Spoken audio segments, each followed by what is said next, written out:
amados hermanos, que el Señor bendiga sus vidas.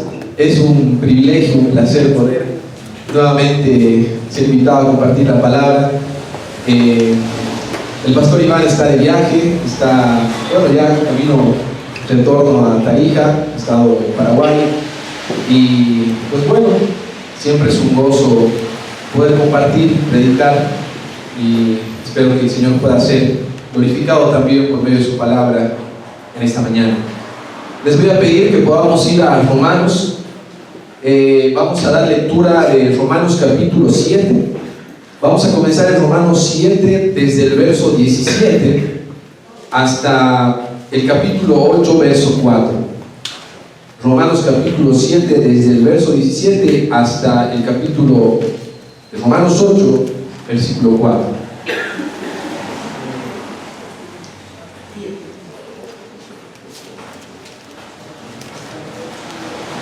Romanos 7, 17.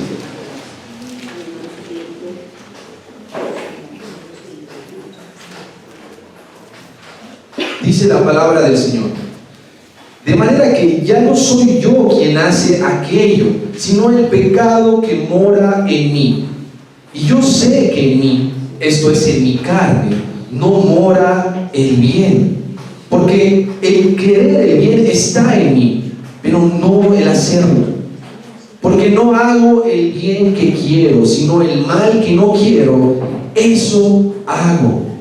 Y si hago lo que no quiero, ya no lo hago yo, sino el pecado que mora en mí. Así que queriendo yo hacer el bien, hallo esta ley, que el mal está en mí.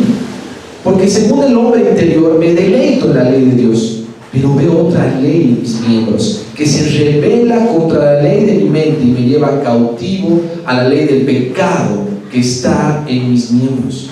Miserable de mí, ¿quién me librará de este cuerpo de muerte?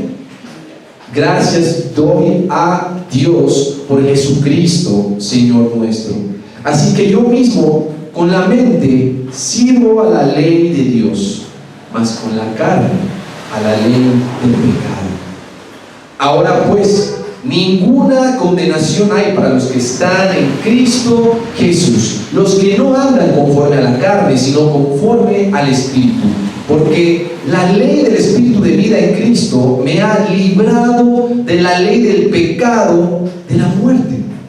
Porque lo que era imposible para la ley, por cuanto era débil por la carne, Dios, enviando a su Hijo en semejanza de carne de pecado, y a causa del pecado, condenó al pecado en la carne, para que la justicia de la ley se cumpliese en nosotros, que no andamos conforme a la carne, sino conforme al Espíritu. Oremos, hermanos.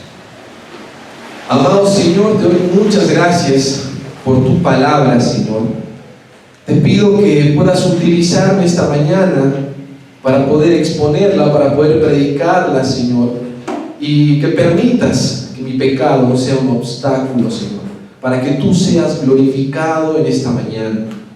Señor, te pido que mis hermanos puedan recibir tu palabra, Señor, que estén atentos a ella, Señor, que puedan guardarla en su corazón, en su mente, y puedan llevarla a la práctica, Señor. Te entregamos todo este tiempo, que sea para tu gloria, en el nombre de Jesús.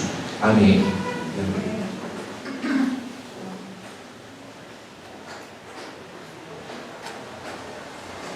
Hermanos, todos los que hemos tenido el privilegio, el gozo de conocer al Señor Jesucristo, de nacer de nuevo, recordamos con mucho gozo, con mucho amor, ese tiempo donde el Señor nos ha convertido, ese tiempo donde el Señor nos ha transformado, donde hemos creído en Jesucristo.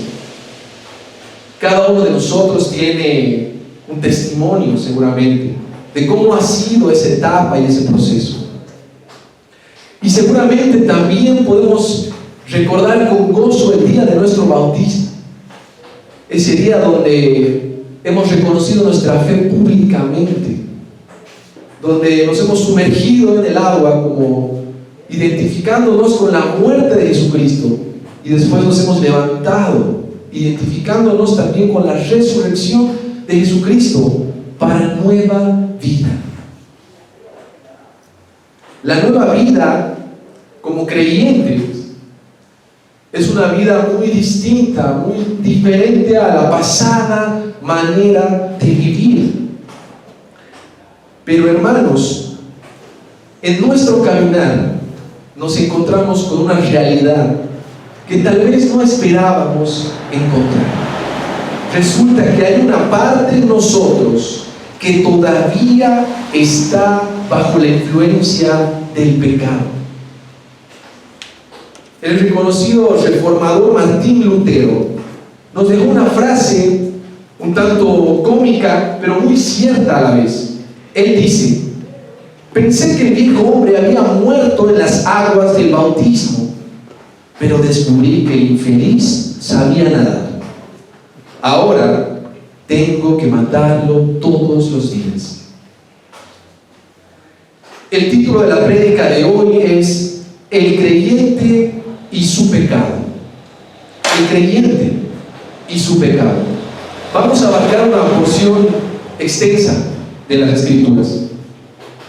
Recordemos que originalmente la Biblia no estaba dividida por capítulos, por versículos, y en ocasiones podemos ver un tema con mayor claridad en una porción un poco más amplia de las Escrituras. Mi intención, hermanos, esta mañana no es desglosar cada uno de los versículos de esta porción, sino más bien exponer el tema central que se encuentra en toda esta porción. El argumento principal que deseo exponer hoy es el siguiente: el pecado en el hombre sigue gobernando su carne aún después de nacer de nuevo, pero ahora es libre de toda condenación y esclavitud gracias a la obra sustitutoria de Cristo Jesús en la cruz del Calvario. La intención con esta prédica es cómo responder a esta realidad que vemos en la Escritura, y lo vamos a hacer planteando una pregunta, la siguiente pregunta: ¿cómo debemos vivir en un cuerpo gobernado por el pecado, pero con un alma libre de toda condenación y esclavitud? ¿Cómo debemos vivir en un cuerpo gobernado por el pecado, pero con un alma libre de toda condenación y esclavitud? He dividido esta prédica en 4 partes. La primera parte vamos a abarcar en el capítulo 7, del verso 17 al verso 20, y la he titulado: debemos reconocer la obra activa del pecado en nosotros.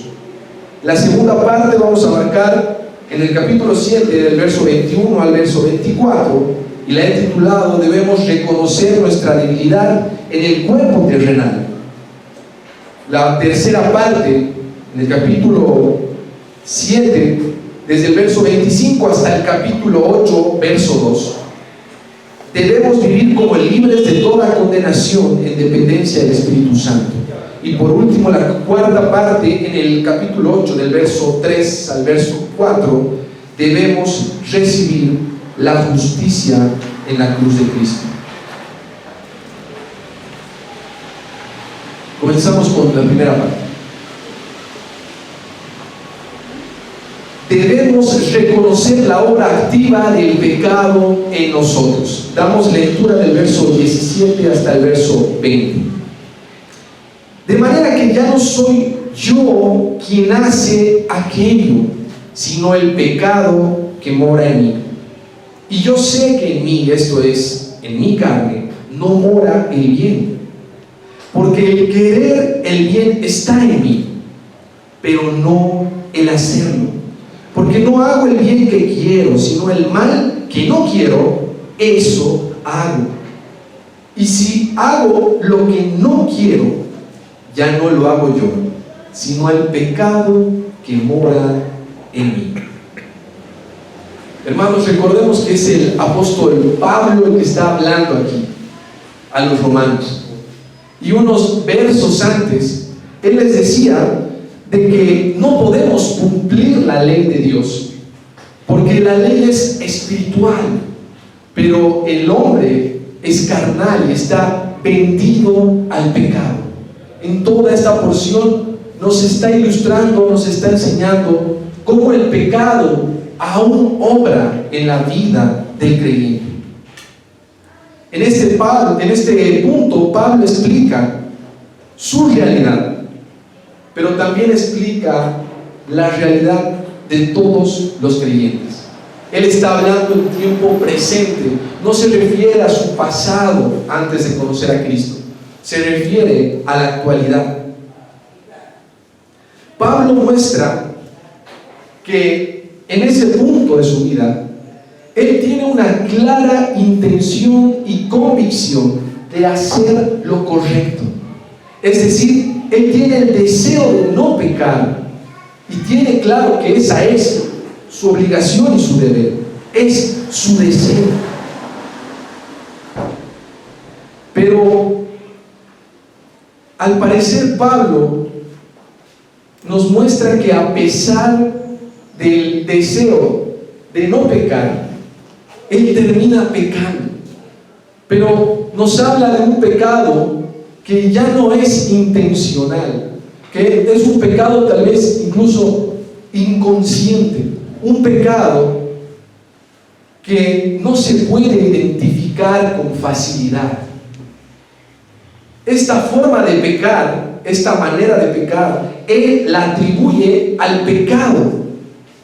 Él atribuye al pecado, que aún mora en él y que sigue gobernando su carne. De esta forma, hermanos, Pablo no está tratando de deslindar responsabilidad por su pecado. Él reconoce su culpa de pecar. Sin embargo, lo que él trata de mostrar es que es la parte carnal, aún gobernada por el pecado, la que lo lleva a pecar de forma involuntaria. Y es aquí donde necesito que pongan mucha atención de cómo opera el pecado aún en el creyente. El pecado actúa en nosotros, incluso cuando no somos conscientes de él. El pecado actúa en nosotros, aun cuando no somos conscientes de ello. Incluso en un nivel de madurez como el de Pablo, el pecado se manifiesta involuntariamente en nosotros. Esto explica, hermanos, por qué en nuestra relación con los hermanos, con otras personas que han conocido a Cristo, no todo es de color de rosas. Nos cuesta. Tenemos que lidiar todavía con el pecado de nuestros hermanos. Porque si estaríamos sin pecado, seguramente las relaciones con los demás serían muy fáciles de llevar. Esto explica por qué, hermanos, tenemos que soportarnos los unos a los otros, tenemos que perdonarnos muchas veces. Es a causa de que todos seguimos pecando y todos seguimos cometiendo errores. Podemos verlo esto en los hermanos. En ocasiones sus faltas son muy notorias, no solamente en los hermanos, también en los líderes, en los pastores, en todas las personas todavía se puede ver su pecado. Y si pasamos más tiempo con los hermanos, vamos a poder ver aún más que siguen cometiendo errores y siguen pecando. Este pecado que está todavía activo en los hermanos puede llegar a dañarnos, puede llegar a ofendernos, puede llegar a dañar a otras personas que amamos, y así también en nosotros podemos llegar a dañar, a ofender a las personas que nos rodean, a nuestros propios hermanos, que tienen que lidiar también con nuestro pecado. Hermanos, entender la condición verdadera de nuestros hermanos, que es la misma de cada uno de nosotros, nos permitirá ser un poco más empáticos y humildes. Nos permitirá ser un poco más comprensivos. Hermanos, si es que nuestro hermano peca en contra de nosotros, sí estamos llamados a dejar pasar la ofensa, Pero eso no nos quita el dolor, eso no nos quita el daño que hemos recibido. Hermanos, debemos tratar de pensar de que lo más probable es que el hermano no esté pecando de forma intencional, y que lo más probable es de que el hermano ni siquiera pueda ver su pecado, ni siquiera lo pueda identificar. Tal vez necesita tu ayuda o la ayuda del pastor para poder reconocer su pecado, para que así pueda arrepentirse, pueda luchar contra él y apartarse de él. John MacArthur dice al respecto: la carne del hombre no es pecaminosa en sí misma, pero a causa de su condición caída, sigue sujeta al pecado y está contaminada por completo. Hermanos, está claro que somos culpables de nuestros pecados, pero es el pecado el que debe ser despreciado y el que debe ser eliminado, y no así las personas. No deberíamos dirigir ese resentimiento, odio, desprecio hacia la persona que ha pecado en contra de nosotros, pero sí así hacia su pecado, hacia el pecado que actúa en él y que muchas veces lo lleva a pecar sin que pueda siquiera darse cuenta. Hermanos, debemos entender de que todos padecemos de la misma condición y todos necesitamos la misma solución. Entonces, que nadie se crea superior a su hermano. Tal vez en algún punto los pecados de algún hermano o de nuestros hermanos sean más notorios, nos lleguen a ofender, nos lleguen a afectar y a generar rechazo hacia esas personas. Pero nosotros también somos pecadores. El único superior en hermosura y sin pecado es nuestro Señor Jesucristo. Los demás somos todos y seguimos siendo pecadores. Hermanos, recordar la obra activa del pecado en todos nosotros nos va a permitir amar a nuestros hermanos de una manera más humilde y comprensiva, y así también nos debería llevar a autoexaminarnos de manera constante. Todo el tiempo deberíamos examinarnos para identificar nuestro pecado y poder luchar contra él. Es necesario reconocer la obra activa del pecado en todos nosotros. Vamos a pasar a la segunda parte, donde vamos a abarcar desde el capítulo 7, del verso 21 al verso 24.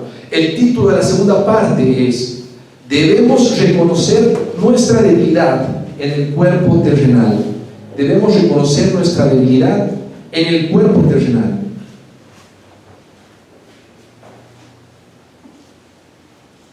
Damos lectura a esta porción.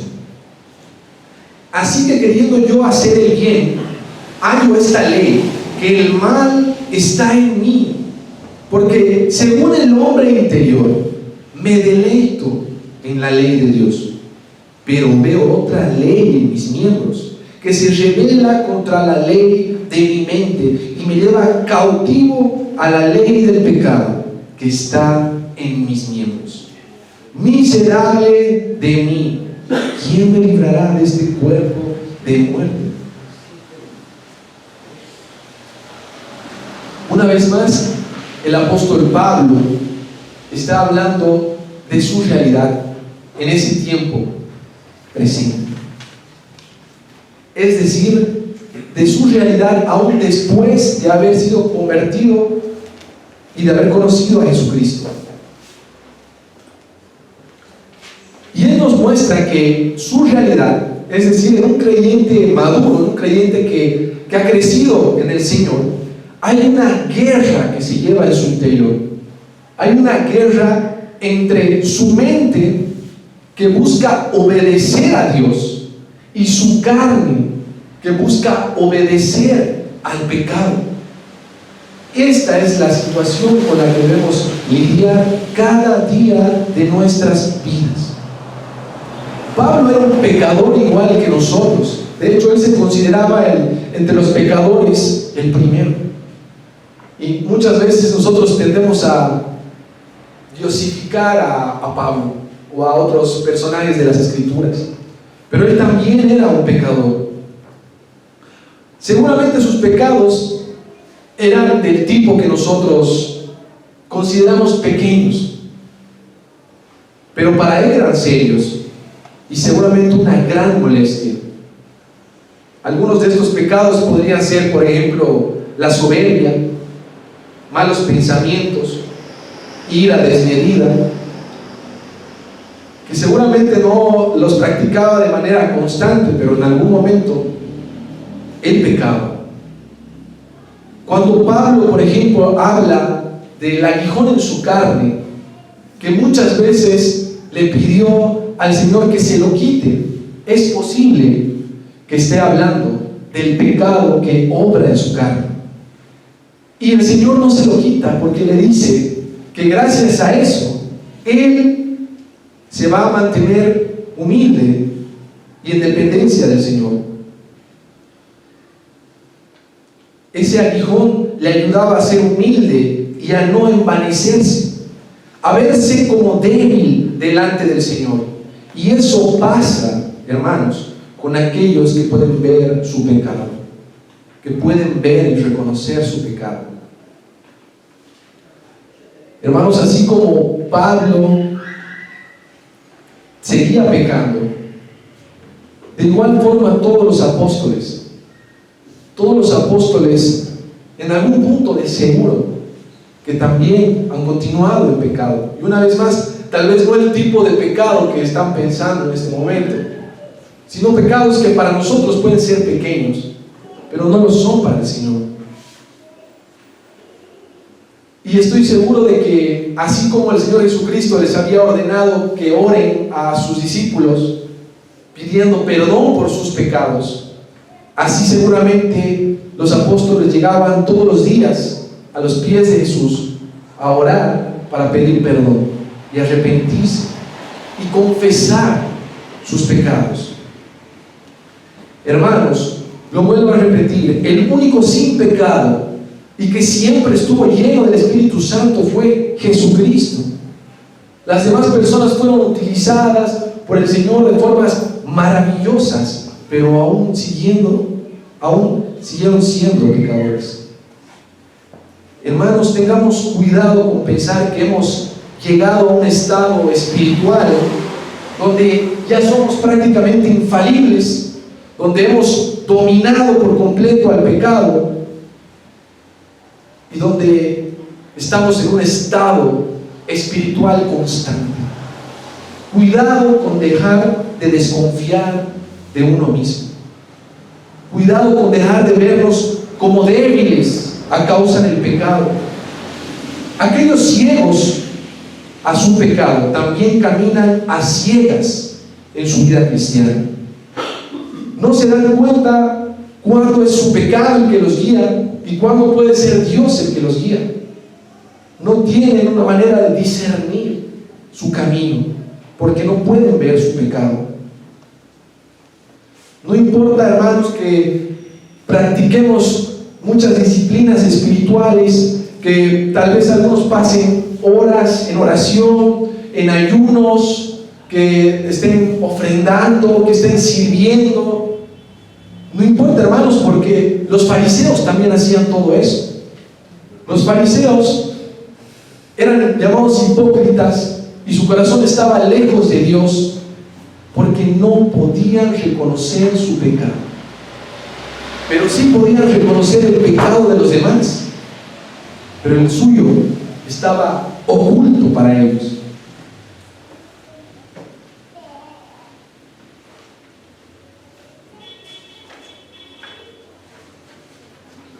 Hermanos, aquellos que verdaderamente han crecido en el Señor, han madurado en el Señor, al conocer más de Dios, al acercarse más a Él, al tener más intimidad con Dios, pueden ver lo infinitamente superior en hermosura que es el Señor en comparación de nosotros. Y también pueden ver lo enorme que es nuestro pecado y los pecadores que somos en comparación de nuestro Señor. Y eso debería darnos un carácter manso y humilde como el de Cristo. Es necesario ver nuestra debilidad, hermanos, y así luchar hasta la sangre contra nuestro pecado.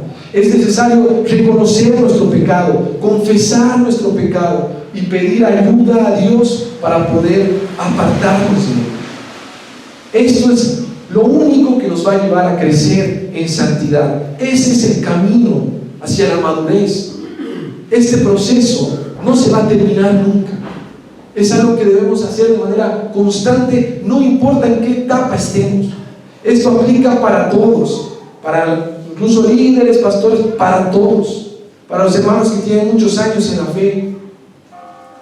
Hermanos, el enemigo es astuto y él no solamente nos va a acusar o decir cosas malas de nosotros, seguramente también nos puede engañar diciéndonos cosas buenas de nosotros para que pensemos de que todo está bien, que nuestro corazón está todo perfecto, que no hay pecado en nosotros.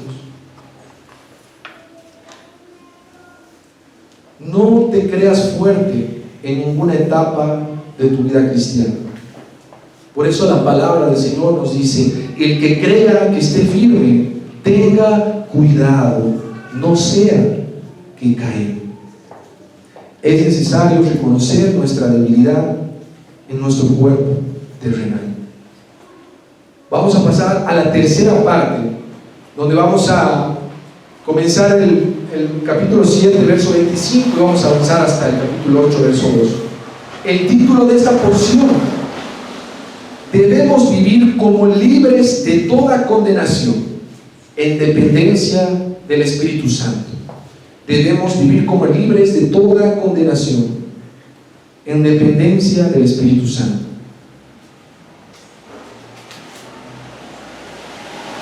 Dice la palabra: gracias doy a Dios por nuestro Señor Jesucristo. Así que yo mismo con la mente sirvo a la ley de Dios, mas con la carne a la ley del pecado. Ahora pues, ninguna condenación hay para los que están en Cristo Jesús, los que no andan conforme a la carne, sino conforme al Espíritu. Porque la ley del Espíritu de vida en Cristo Jesús me ha librado de la ley del pecado y de la muerte. Hermanos, esta porción es maravillosa porque hay una luz en medio del túnel para el pecador, y ya no hay ninguna condenación para el creyente, ya que Jesús recibió toda nuestra condenación. Gracias damos a Dios por Jesucristo. En verdad debemos darle gracias al Señor. Hermanos, un corazón que entiende la libertad que ha recibido en Cristo va a buscar servir a la ley de Dios, como dice esta porción. Va a buscar obedecer a Dios, porque tiene un corazón eternamente agradecido. Ya no somos esclavos del pecado, ya que ahora tenemos al Espíritu Santo morando en nosotros. Para el creyente, ahora es posible andar conforme al Espíritu Santo y así matar las obras de la carne. Es necesario, hermanos, buscar esa comunión constante con el Espíritu de nuestro Señor Jesucristo para poder andar en libertad del pecado. Aquel que tiene el Espíritu Santo, aquel que en verdad tiene el Espíritu Santo, ya no vive practicando el pecado. Ya no vive practicando el pecado. El pecado, hermanos, opera de diferentes formas en nosotros, según el estado espiritual en el cual nos encontremos. Amén, gloria a Dios. Les voy a explicar tres diferentes situaciones espirituales. Primero, el no creyente, o el hombre carnal, podríamos decir. Esta persona peca conscientemente y también peca por ignorancia. Es decir, sabe que está mal y lo hace, y también no sabe lo que está mal y también lo hace por ignorancia. Como esta persona no tiene el Espíritu Santo, disfruta su pecado y no odia su pecado, se deleita en el pecado. No tiene ninguna comunión o relación con Dios y está condenado al castigo eterno. En otra condición espiritual, el creyente inmaduro, podríamos decir, o que en ocasiones parece un hombre carnal, pero que ha habido una conversión, ha habido un nuevo nacimiento y tiene al Espíritu Santo, que seguramente está entristecido o adormecido, como dice la palabra, en su interior. Vive pecando por ignorancia y seguramente en ocasiones también peca conscientemente, pero en muchas ocasiones es simplemente porque desconoce la voluntad de Dios, desconoce su palabra, desconoce las verdades del Señor. Pero, y aquí hay un gran pero que marca la diferencia. Este hombre siente el peso de ese pecado, siente remordimiento a causa de su pecado, porque el Espíritu Santo mora en él. Su comunión con Cristo seguramente es sumamente escasa y posiblemente se ve más el antiguo hombre que el nuevo hombre todavía en este creyente. Pero hermanos, entendamos de que esta condición debe ser pasajera y temporal, porque si es permanente en una persona, seguramente estamos hablando de alguien que no conoce al Señor, que no se ha convertido al Señor. Esto debe ser temporal, y creo que hay la posibilidad de que varios creyentes estén todavía atravesando esta etapa. Pero hermanos, el creyente que ha madurado, del cual tenemos el ejemplo de Pablo en la palabra, el creyente que ha madurado, que vive como espiritual, ya no peca de manera consciente, reconoce el pecado y ya no peca conscientemente, pero sigue pecando de manera inconsciente. Ya no practica el pecado, pero sigue pecando. Ese creyente odia su pecado, y vive una lucha constante hasta la sangre contra él. Este creyente tiene comunión con Cristo por medio de su tiempo de intimidad con Él y busca permanecer en Cristo. Una característica importante de este creyente que menciona su palabra también es que tiene en su mente la ley de Dios, es decir, su palabra. Ha crecido en el conocimiento de Dios y ya no ignora sus mandamientos, ya no ignora su voluntad, porque ha renovado su entendimiento en la palabra. Hermanos, no podemos desear lo bueno, como dice aquí la palabra, no podemos desear lo bueno en nuestra mente si desconocemos lo bueno, si no hemos renovado nuestro entendimiento y hemos lavado nuestra mente en la palabra del Señor. Todos deberíamos imitar este modelo de creyente maduro que se nos presenta en Pablo. El creyente está llamado a crecer en la fe, y para eso debemos vivir como libres de toda condenación y en dependencia del Espíritu Santo. Vamos a pasar a la última parte, a la cuarta parte, donde vamos a abarcar el capítulo 8 del verso 3 al verso 4. Debemos recibir justicia en la cruz de Cristo. Debemos recibir justicia en la cruz de Cristo.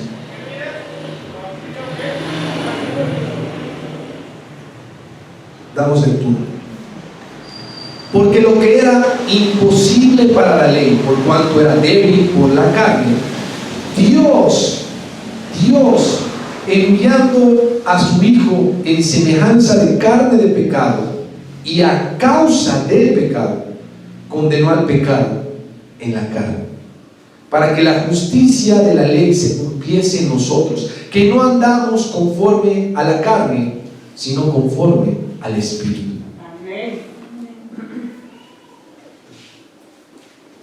Hermanos, nuestro Dios es un Dios justo, y Él cumplió su justicia aún en aquellos a los que salvó de su ira. Esto solamente gracias a la obra sustitutoria de Cristo Jesús en la cruz del Calvario. Pablo ha explicado claramente en toda esta parte de Romanos que el hombre no podía ser justificado por cumplir la ley de Dios, que no podíamos ser justificados por nuestras obras, ya que nuestra carne sigue obedeciendo al pecado. La única forma de hacer verdadera justicia por parte de Dios es castigando al pecado en la carne. Y hermanos, ya que todos los hombres hemos pecado, y no es bueno ni siquiera uno, dice la palabra, todos estábamos condenados a pagar por nuestros pecados en la condenación eterna.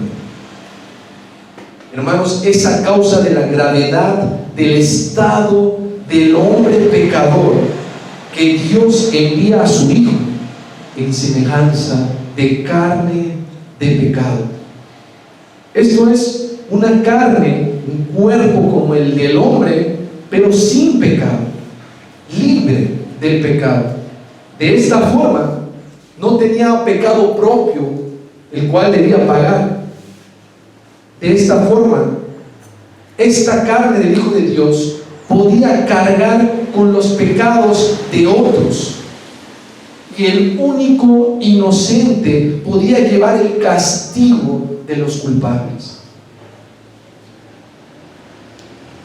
El sacrificio sustitutorio de Cristo en la cruz es la muestra más grande de misericordia y amor de Dios para el hombre, y al mismo tiempo es la muestra más grande de ira y justicia contra el pecado del hombre. Jonathan Edwards, conocido como uno de los teólogos más grandes de la historia, dijo: Dios aborreció tanto nuestros pecados que los castigó tan terriblemente como pudo. Su ira se ejerció contra ellos, incluso cuando fue imputada a su propio Hijo. Hermanos, Dios aborrece nuestro pecado. Para Él nuestro pecado es detestable. Así que, hermanos, si Dios se toma tan en serio nuestro pecado, con mayor razón nosotros deberíamos tomar en serio el pecado. Y si Dios odia tanto nuestro pecado, hermanos, y nosotros decimos amar a Dios, entonces nosotros también deberíamos odiar y repudiar nuestro pecado. Hermanos, el que ama a Dios odia su pecado, y el que ama su pecado odia a Dios. Esto es una cuestión seria, hermanos. El pecado muchas veces se toma a la ligera. Para nosotros es insignificante, porque para el mundo es insignificante, pero para Dios no es insignificante. Para Dios es sumamente importante, hermanos. Veamos al pecado como Dios lo ve en nosotros, con la seriedad que Dios lo ve, con la gravedad que Dios lo ve. Recordemos lo mucho que le costó a Dios el perdón de nuestros pecados. Para nosotros fue gratis. Nosotros lo recibimos por gracia, por medio de la fe. Pero a Dios le costó la vida de su único Hijo. Vamos a leer Colosenses 2, ahora del capítulo 13 al capítulo 14. Colosenses 2, del verso 13 al verso 14.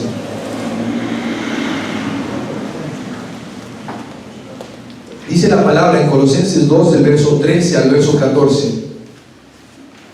Y cuando ustedes estaban muertos en sus delitos y en la incircuncisión de su carne, Dios les dio vida juntamente con Cristo, habiéndonos perdonado todos los delitos, habiendo cancelado el documento de deuda que consistía en decretos contra nosotros y que nos era adverso, y lo ha quitado de en medio, clavándolo en la cruz.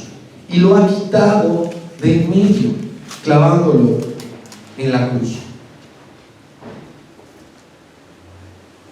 Hermanos, esa acta de decretos en contra de nosotros a causa de todas las infracciones que hemos cometido en nuestros pecados delante de Dios, esa acta nos separaba por completo de Dios.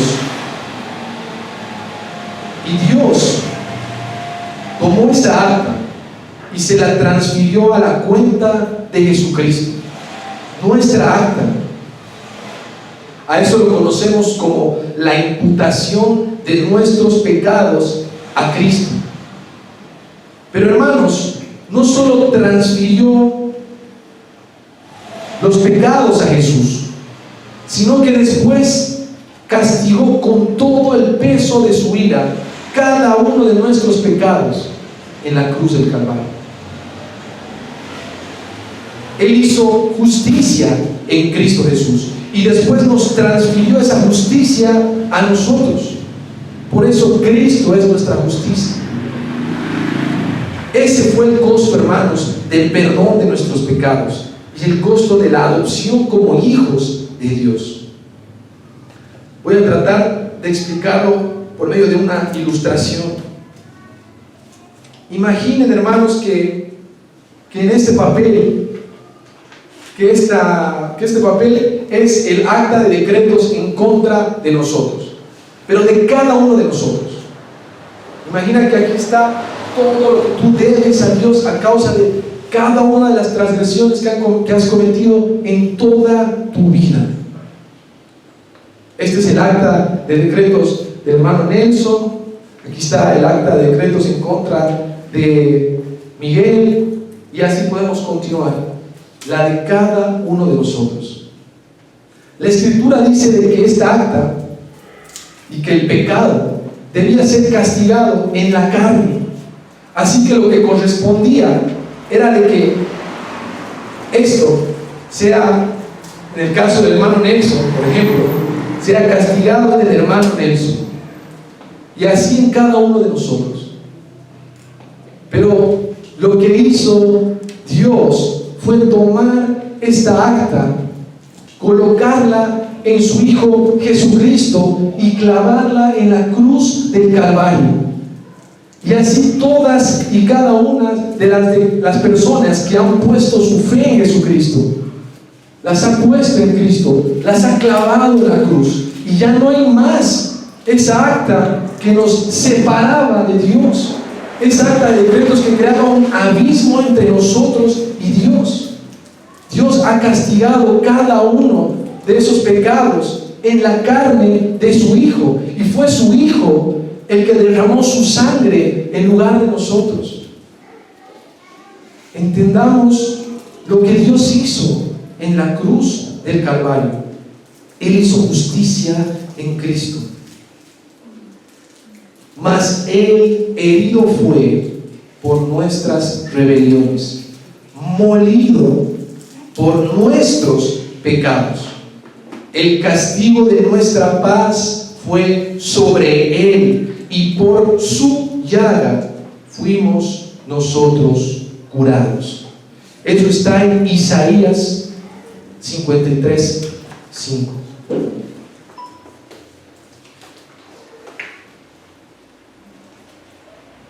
Hermanos, si es tal vez la primera vez que estamos escuchando esto, que es el corazón del Evangelio, es el corazón de la buena noticia de lo que Jesucristo hizo por nosotros, del rescate que Dios envió para que podamos ser libres de la condenación eterna. Si es la primera vez que escuchas esta verdad, o quizás es la vez que pudiste entenderlo, entonces, hermanos, es momento de arrepentirte de tus pecados, reconocer que eres pecador, recibir el sacrificio sustitutorio de Cristo Jesús en la cruz y comenzar una nueva vida de paz con Dios, luchando cada día contra tu pecado. Jesús resucitó al tercer día, venciendo a la muerte y al pecado de una vez y para siempre. Tenemos un Dios vivo y un Salvador vivo, y solo en Él hay perdón de pecados y vida eterna. Así que, hermanos, la victoria contra el pecado nos pertenece solo porque Cristo pagó cada uno de nuestros pecados en la cruz. ¿Quién se goza de esta verdad, hermanos? ¿Quién se goza de esto?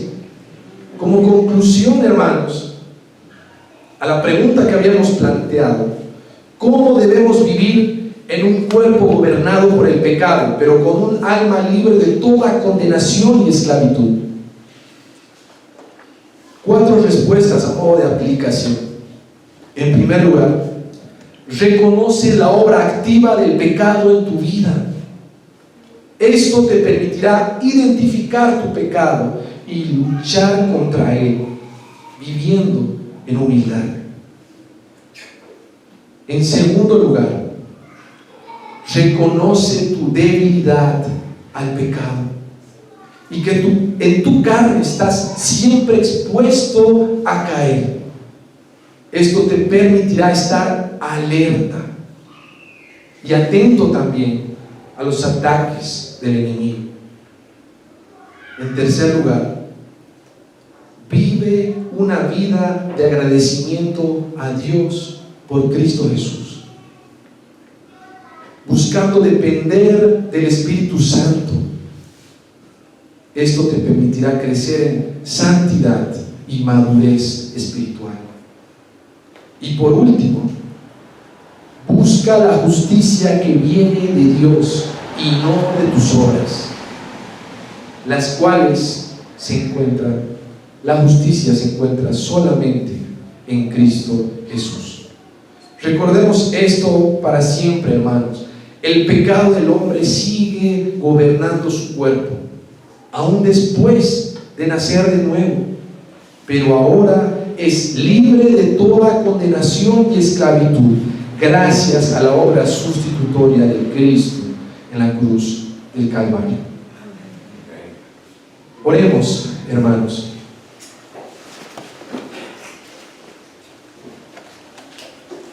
Amado Señor, te damos muchas gracias por tu palabra, pero Señor, por sobre todas las cosas, gracias por Jesucristo, Señor. Gracias por Cristo Jesús. Ha sido iniciativa tuya, Señor, enviar a tu Hijo en semejanza de carne, para cargar con cada uno de nuestros pecados y después recibir justicia en la cruz. Señor, ha sido tu gracia la que nos ha permitido recibir a Jesús. Ha sido tu gracia que nos ha permitido ser libres de la condenación eterna.